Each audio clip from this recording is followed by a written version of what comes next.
নমস্কাৰ বন্ধু বান্ধৱীসকল, মোৰ ইউটিউব চেনেলটোলৈ সকলোকৈ স্বাগতম। এটাই সকলোৱে লক্ষ্য কৰিছে যে এই হাতীসকল কেনেকৈ মানুহৰ মাজত বিচৰণ কৰি ফুৰিছে। তেওঁলোক আহিছে নামবৰ বনাঞ্চলৰ পৰা আহি তেওঁলোক গাঁৱলৈ আহি এনেকৈ ঘূৰি ফুৰিছে মুকলি পথাৰত, কাৰণ এটাই তেওঁলোকৰ খাদ্যৰ সন্ধান। কেনেকৈ তেওঁলোকৰ এই ডাঙৰ পেটটো এসাঁজ খাই পেট ভৰাব পাৰে আৰু লগতে তেওঁলোকৰ ল'ৰা ছোৱালীকেইটাও পেট ভৰাই নিব পাৰে।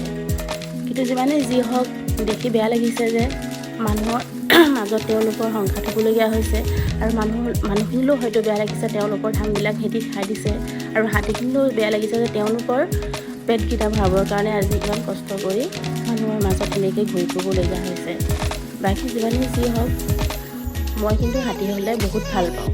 তেওঁলোকৰ যাতে কিবা এটা ব্যৱস্থা ভাল হওক, যাতে এনেকৈ ঘূৰি ফুৰিবলগীয়া নহয় মানুহৰ মাজত, তাকে আজি